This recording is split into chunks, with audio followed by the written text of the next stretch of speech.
За үзэгч та бүхэнд орой мэнд хүргэе. Монгол Улсын соёлын гавь зүтгэлтэн, сэтгүүлч, нийтлэлч, судлаач.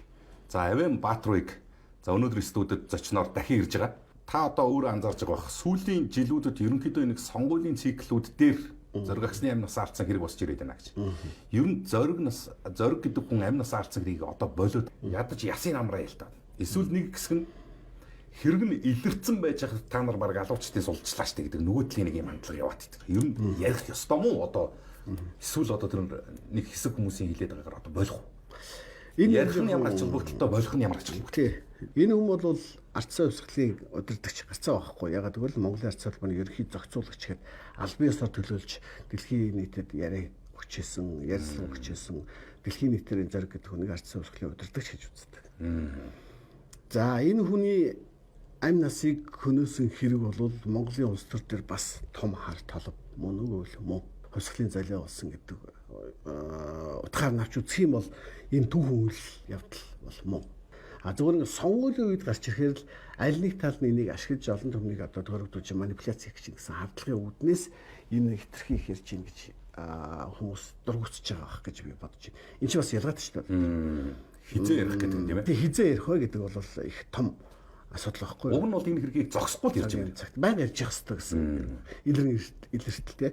А ерөнхийдөө бол улс төрийн ийм хэрэгүүд бол хэцүүлтэй илэрдэггүй дэлхийн төвөнд ийм алгын төвх бол олон байгаа. Энэ алгын хэргийг нэг тийшээ болгохноор Монголын арчлалын түүхэнд нэг том одоо үйл хэрэг нэг том үр дүн байх ёстой гэдэг үүднээс энийг бол ярьж явах хэрэгтэй. Гэхдээ сонгуулаар л биш гэж байгаа шүү дээ.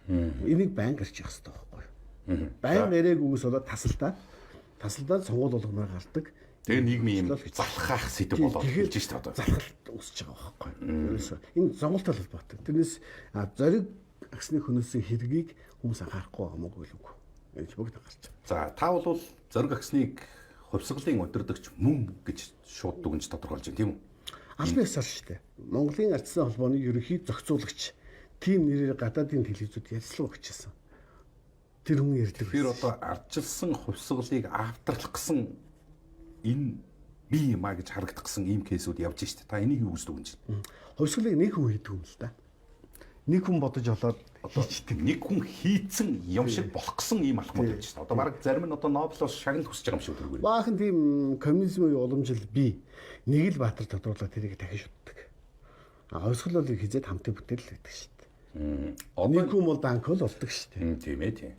Хэвлэлийн мэдээллүүд одоо энэ хэргийн үйл явцад өрөөсөө тийм ач холбогдолд оролцохгүй юм аа. Одоо ингээ анзаараад байхад яг тэр үеийн одоо тэр мундаг сэтгүүлчдийн бичижсэн, нийтлжсэн тэр тодорхой баримтуудыг түшгэлж өөрөөр хэлэх юм бол хуулийн байгууллагын ажилд нь тус болох гээд байна шүү дээ. Огт авч хилцээгүй шахуу байдаг энэ хандлага өөрөө юу илэрхийлж байгаа юм болов? Тухайд бол ерөнхийдөө тамга мэдээлүүд их явсан. Одоо л авцдаг ил болох гэж шүү дээ. Тэр үеийг хүртэл энэ чи ерөөсөө ил гараагүй. Гэтэл сэтгүүлчд бол яах вэ? Заавал баримт авчиж бичдэг байхгүй. Зохиож бичдэг бид нар ч зохиолчд биш. Тийм учраас баримт гарвал бичнэ. Яг анханд нь ганц хоёр зураг мураг те гарсан. Гэхдээ яг нэг тим юм байсан гиндээ тийм Батүлийн малгай байсан гиндээ тэгсэг идлээс аман яриануд явсан. За харин энүүгээр улс төр хийж энүүгээр элдв таамаг хийж улс төрийн хурлын гишүүнээс эхлээд албан тушаал авсан агсан ийм асуудал зөндөө хар мянгаараа. Энийг бас ашиглаж улс төр хийж нам ялгах асуудал хүртэл ярьсан. Тийм учраас энийг ч одоо залхаалт үүсээд байдаг чи тэр байхгүй. Хизээч баримт гараагүй мөртлөө хоосон хөөсөн дээр л ялглагдлын одоо шалтгаан тодроод исэн учраас хүмүүс одоо бол бодиттой хөрсөн дээр буяа л гэж байгаа. Тэгэхээр энэ хүмүүсийн залхалт юу шаардж байгааг бол яг тодорхой баримт шаардж байна. Тэр энэ үнэхээр ахуй аллаг гэж харагдах юм уу? Улс төрийн аллаг гэж харагдах юм уу? Яагаад гэж? Аюурд нэрхээс ч гэсэн хэлжсэн. Тэр хэлээс тэ. Ганжим сэтгүүлчээд. Та тэгээд энийг ахуй аллаг гэж байгаа юм уу? Тэгж л байна лээ. Цавцааны тохирын яаж таарсан гэж үзэх юм бол энэ ахуй аллаг байх нөхцөл маш бага. Магадлал угаасаа бага гэдэг нь саяны энэ үйл явцын донд гарлаа шүү дээ. Хэрвээ ахуй үнэл юм байсан юм бол тэгээд энэ ушээ илэрч байгаа байхгүй. Тийм үстэй зүгээр энэ өслөгийг л бодолтой логикоор. Ахуй юм бол яга илэрдэггүй. Тийм үстэй. Нэг ийм эвгүй юм сүүлийн үед яваад л дээ шүү дээ. Өмнөх ямар сонгуул дээр ингэдэггүй байсан хандлага, сонгуулийн циклд ингээ босч ирэхэд сэдв босч ирэхэд байхгүйс нэг хандлага одоо энэ сонгуульд ажиглагдж байгаа. Тухайн үеийн хамтран зүтгэгчид хамгийн ойрын хүрээллийн хүмүүс Одоо Алс баруунд амьдарч ажиллаж байгаа ч усудаас юм уу тийм. Наатахаа болчихоо гэдэг энийг юу гэж унших вэ? Энэ хэргийг зүгээр юм домог олгоод хаяа гэсэн юм санаархал байж болохгүй. Энд чи ямар нэгэн байдлаар хэрэг шийдэгдэх хэрэгтэй. Хэрэг хуучирдаг гэдэг чинь Монгол үг шүү дээ. Яг энэ тухайд байсан улс төрд оролцогч нөлөө бүхий байсан хүмүүс энийг хаяа гэж байгаа бол энэ од. Заавал илрүүлэх гэж шахчих хэвээр хүмүүс нь болж харин бид нар чинь дандаа л тэгдэгсэн. Би дандаа очиж шалгуулсан. Тэгээд миний үнэн мөнийг тогтооцсон гэж ярих дуртай улс төрчид. Одоо яг энийг ярих болохоор наатаха одоо зогсоо гэж бүлэглэн улдан эсрэг үтсэж байгаа бол энэ нотол гэсэн үг байхгүй. За зорилгыг юу гэж уншиж байгаа юм даа? Зорилго нь эндээс болж улс төрийн энэ орчинд томоохон өөрчлөлт нөлөө гарчих вэ. Тэр өдгөө намын хувь заяатай холбоотой асуудал яригдж эхэлж байгаа байхгүй. Одоо бол асуудал ингэж томорсон. Тийм үү? Тэг асуудал ингэж томорсон. Хоёрдугаар энэ үнтэй ингээд ойр дотноос ерөнхий сайдны өгчөө 56 үүрэг гүйцэтгэжсэн одоо элбэг дарж ерөнхийлөгч байна. Ерөнхийлөгч хүртлээ энэ хүн Монголын улс төрийн оргил гарлаа шүү дээ. Энэ хүнтэй бас холбогдож байна. Энэ зориг гэдэг хүний одоо тухайн үед байжсэн нөхцөл байдлыг харахаар яг ерөнхий сайд болох гэсэн тий. Одоо болох гэж юм одоо энэ усууд ч болохгүй гэдэг. Одын бүх гэрчүүд боллоо тэр яриад яслах гэсэн байл шүү дээ. Тэр баяр цогчороо өгсөн юм чи одоо нөлөө бүхий улс төрч байгаа. Бүх яриа хэлзээр баяр цогтол амжижсэн учраас манер бол баталж хэлсэн. Баяр цог таа чи юм дээр шудраг шүү дээ. Багтан дээр ингэдэг гэдэг. Тэгэхээр болд яг тэр фракцийн дарга байсан ийм юм болсон гэдгийг одоо Монголын социал демократ намын дарга байсан матрос хэллээ. Энэ хүмүүс чи хэлээд шүү дээ. Ерөнхий сайд болох байсан гэж. Тухайд фактын засгийн газар унтсан байсан. Дааган болдог түүнийг ерөнхийлөгчөөр зөвшөлдсөн гэж өгөөд буцаагаад байсан. Чи хэд буцдаг лээ? 7 утсан. Ерөнхий сайд авах удаад үр гүйцэтгэгчгээд элбэгдэрж гэдэг хүн суугаад 56 хоног суулж шнэ. Энд чи ингээл том процессуд яваад байгаа байхгүй юу? Харахад манайх ингээд жигтэй нэг юм бичиж өгдөө адилхан юм биш шүү дээ. Төрийн институт хоорондоо харилцаа. Тэгэхээр тийм нөхцөлөөр хүртэл орж исэн ийм том хямрал өгдөөсөн ийм л үйл явдал. Одоо энэ үйл явц яаж харуулж ирэх хэрэг зэрэг өмнө нь нөгөө санаархлуудыг илэрхийлдэг байсан чинь одоо үйлдэлүүд хийгдэж эхэлж байна л да. Хамгийн гол нь тэр үнд зүйлийг, тэр нэрийг, тэр одоо оюун санааг эсвэл тэр дүрийг байхгүй болгох гэсэн алхам. Энэ ч бүр сүүлдээ хөшөөг нь аваад байшин барьчи гэдэг юм хүртэл бүр албачиж гарч ирэхийг үзлээ шүү дээ. Тэр анх маршлыг газар тариалангийн сайд болсон шүү дээ. Тэгэхэд анх тэнд маршал тэнд суугаад ингээд тэндээс гараагаа хэлсэн тийм л байшин л да. Тэнд зөрг агс нөшөөг аваачаад ингээд тавьцсан.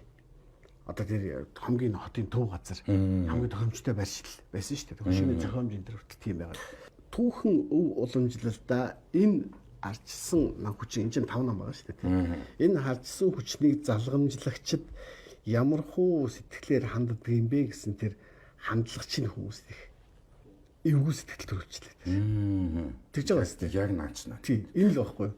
Энэ зориг гэдэг хүн тэгээ арчлын үнэт зүйл төлмөө юм уу биш юм. Яг наачна болчихж. Энэ хүнийг хүндэтгэхэд өөр арга сам илэрхийлж болох байсан уу болохгүй байсан уу? Их мэдээ асуудлыг араасаа дагуулж чинь нэг арх уу. Энэ хэрэг чинь өөрөө тийм том асуудлуудыг нийгмийн асуудлуудыг ингээд дагуулад байгаа. Шийдэгдэх нь л гай штэ.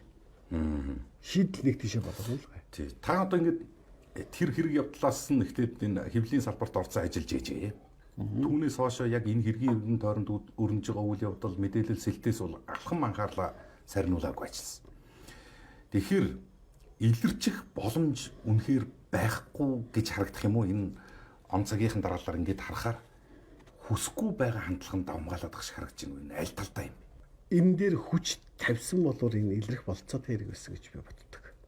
Ягаад гэвэл Монголын парламентын гишүүн ардсан зөвлөлийн удирдагч ийм хүний хэргийг даруй илрүүлэх нь өөрөө эрх баригчтай шүү.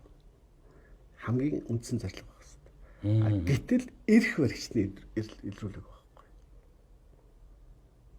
Эрх хэм барьжсэн гэхээр ардсан барьжсэн шүү дээ. Энийг эрх барьж байгаа бүх эрх мэдэл нь байгаа тэр хүмүүс яагаад илрүүлсэнгүй гэдэг л асуулт баг. Би дандаа л асуултууд гаргаад байна шүү дээ. Тэгээч өөрийн удирдагчийг алдсан юм нам бүхий л арга хэрэгслийг шавхан дайчлаг нэрийг илрүүлэх хэрэгтэй байсан. Тэгээ өөрөө ирэх хүрчсэн Тий. үедээ. Өөрөө ирэх хүрчсэн хүмүүс. Тийм байгаа сте. А тэр үед маань ирэх хүрчсэн бол асуудлыг ондоогоор тавьж болно шүү дээ. Махан ирэх хүрчсэн. Эдгээр тэгвэл асуудал тавьж байсан. Өөрсдөө ирэх хүрчсэн шүү дээ. Та бол хэллээ шүү дээ. Энийг би хизээж улс төрийн аллага гэдэг талд нь ихтгэл үнэлттэй байдаг гэж. Ингээд энэ улсуудад уулзаад энэ баримт материал юм бичигчний тэтгэлэгжсэн зүйлсүүдийг ингээд хараад яваад хахаар зоргийн аллагын иргэндэх хамгийн ноцтой фактууд нь нэг найз нь одоо Эрдэнэ Батүл тэнд малгайгаа хайцсан ч гэдэг юм уу, эсвэл одоо Илбэгдорчтын дууланд буу ирсэн ч хоно мам жилүү ингээ явж исэн ч. Энэ болгоно надад нэг тийм фактууд байгаад идэг байхгүй. Танд юу вэ нэр? Цагдаас сэтгүүлчээр хоёулаа ганцхан юм дээр ажилладаг, баримтан дээр л ажилладаг тий. Баримт ямар аа хөвгдөх нь. Тэрнээс ч одоо ингээд Илбэгдорж гэдэг хүн ууланд явсан зоргийг алгачаад явчихжээ гэж таамаглаж болохгүй. Өөр хин ч ууланд явчихсан юм билээ тэр чинь. Тийм үстэй. Асуудлыг яадаг гэхээр зөвхөн баримтаар тулгаж ил шийдэх хэрэгтэй байхгүй. Одоо өснүүд ч байсан гэдэг энэ чинь нөгөө гений шинжилгээнд явж шүү дээ. Тэгэхээр бүх юм байсан юм шүү л гэж боддог. Тэгээд тэр 26 жилийн өмнө авсан шинжилгээг яг одоо хүртэл авахгүй шаардж авахгүйсэн. Харин тийм. Ажил хэсэг нь. Гэт ганцхан асуулт л юм шүү дээ. Тийм. Тийм байсан юм биш. Тэгээд шаардж авах хэрэгтэй байсан шүү дээ. Харин тийм байх тийм. Энэ өчнөө 2 3 хүн ингээ хийгээд ингэ чинь энэ хүмүүсийг чинь ингээд хэрэгт орлоо шалгалаар ингэ хийж чинь. Гэхдээ эдгэртээ чи тулгах хэрэгтэй байсан дээ. Тэгээд тэрийг яга шаардж авахгүй. Одоо л явлаа шүү дээ сая. 26 жилийн дараа энэ бүх юм өнгөрсний дараа засгийн газрын шугамар аваад ирчих таарахгүй байна гэж. Чимгийг ус биш байсан байж тээ шиг. Тийм чи хүн сүү техник шүү дээ. Хүн сүү. Одоо энэ ахад ямар асуудал үүсэж байна гэж хууль хяналт энэ прокурор тагнуулын байгууллага энэ байгууллагууд донд Монгол улсын 3.5 сая иргэний хэнийгч аваачаад хэрэгсүүлэхэд яач болох юм нөхцөл байна гэдгийг л харуулж шээ. Энд чи өөрөө ахаад тусдаа том кейс.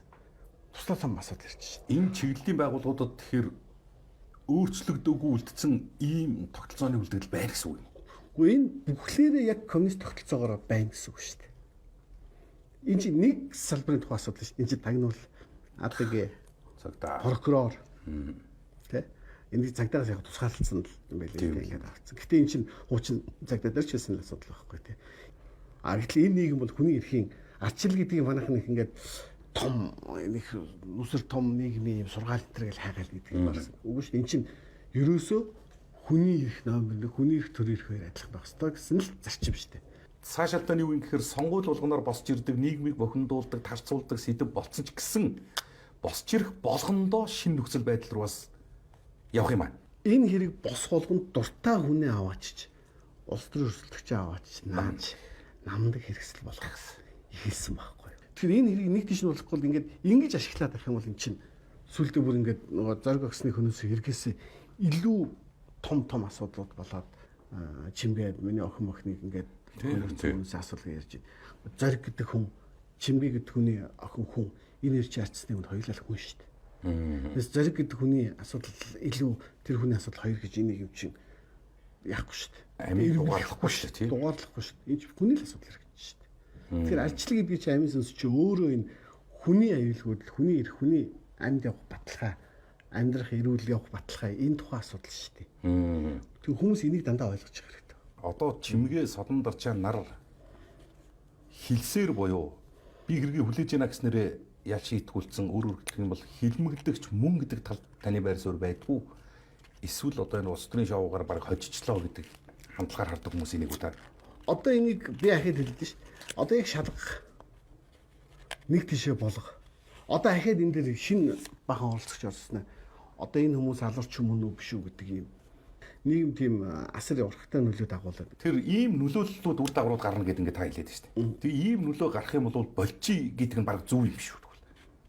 Тэгээ энэ хэрэг тэгэл хайчих гэж юу? Тий одоо яж хайчих гэдэг чинь хүмүүс. Та одоо тэр хүн боли гэж байгаа хүн өөрийнхөө нэг хүнийг алдсан байж.